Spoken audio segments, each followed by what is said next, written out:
Hey guys, it's Roscoe, and on the Space Couch today, time for some more completed books. I've been working my way through my backlog. First of all, The Ship by Antonia Honeywell. I've had this for several years. Had part read it, lost interest, laid it aside for a while, picked it back up recently and completed it. Welcome to London, but not as you know it. Oxford Street burned for 3 weeks. Regent's Park has been bombed. The British Museum is occupied by those with nowhere else to go. Lala has grown up sheltered from the chaos by her visionary father, but now that she's 16, he decides it's time to use their escape route. A ship big enough to save 500 people. Once on board, as day follows identical day, Lala's unease grows. Where are they going? What does her father really want? What is the price of salvation? Now, I have to say, when I finished this book, I was kind of disappointed with it. The part that's set in London at the beginning is quite interesting. I mean, I think Mogadishu in the height of the 1990s, just completely lawless. People being arrested and murdered for all sorts of reasons. Once they're on the ship, this giant ocean liner says every day is the same. There's no changes. And they literally are going around in circles. They don't have a destination. The ship is the destination. So they're just going to go around the ocean all the time. And the story's a bit like that as well. It doesn't really go anywhere.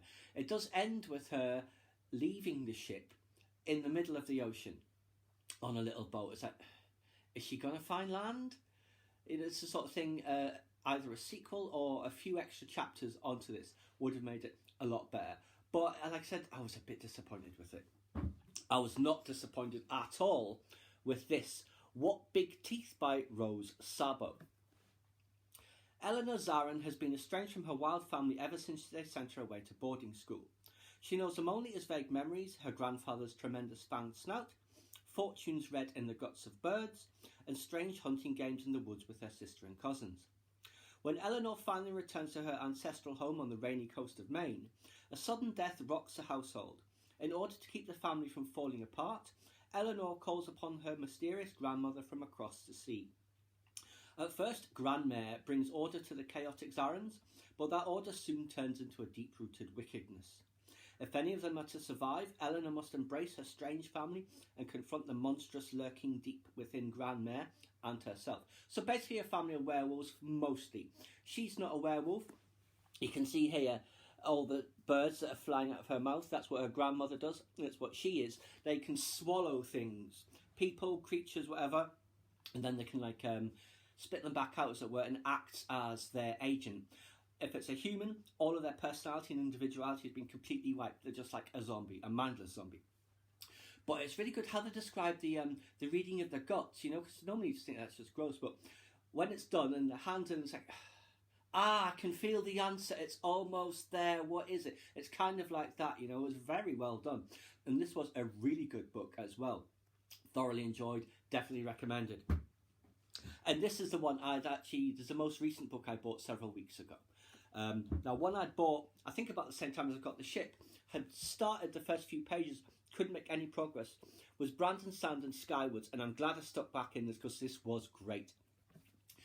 Let's see. An alien race called the Krell leads onslaught after onslaught from the sky in a never-ending campaign to destroy humankind. Humanity's only defence is to take to the ships and fight the enemy in the skies. Pilots have become the heroes of what's left of the human race, and Spencer has always dreamed of becoming one of them. But the chance of that happening was slim to none, at least until the Krell doubled their attacks. It's possible that humanity's desperation to survive will finally take her skyward. So Spencer, she's the daughter of a traitor, of a coward. They don't want her in the Air Force, but she manages to get in. And a lot of it is like the training. And said, oh yeah, this is all very standard. But because it's Brandon Sanson, there's a lot more to it. She discovers a very advanced ship in the caves with an AI and stuff called M-Bot, and she tries to rebuild it. And she succeeds. They go through the training. The Krell are attacking periodically. Her classmates are getting killed off one by one. But she's got this ability. She can see the stars and hear the stars. And it turns out that that's how their hyperdrive works. People with her ability are the ones who power the hyperdrive, called the cytonic hyperdrive. And it's absolutely fascinating. And it turns out they are prisoners on this planet. They're being held captive there by all of the other races in the galaxy who had a big war against humanity, which humanity lost. But they want to try and escape from this planet. The first one in the series of 4, I think the second one was Starsight, and then I think Cytonic, and then I think Defiance is the last one. The first couple are out. I'll hopefully be following up this in due course, but thoroughly enjoyed this. I do enjoy Brandon Sanderson. I've enjoyed all of his books apart from, I think, is it The Way of Kings Part 1, which I'll have to try and get back into because I'd gotten about halfway through it before giving up. But yes, definitely recommended. So, I'm currently reading The Tourist, which I also got at the same time as some of those, time travel novel, and it's fantastic. I'll tell you about that once I complete it, but for now, I hope you guys enjoyed. Please subscribe to my channel if you enjoyed this content. Leave me a comment or suggestion for a upcoming topic you'd like to see discussed, or like the video.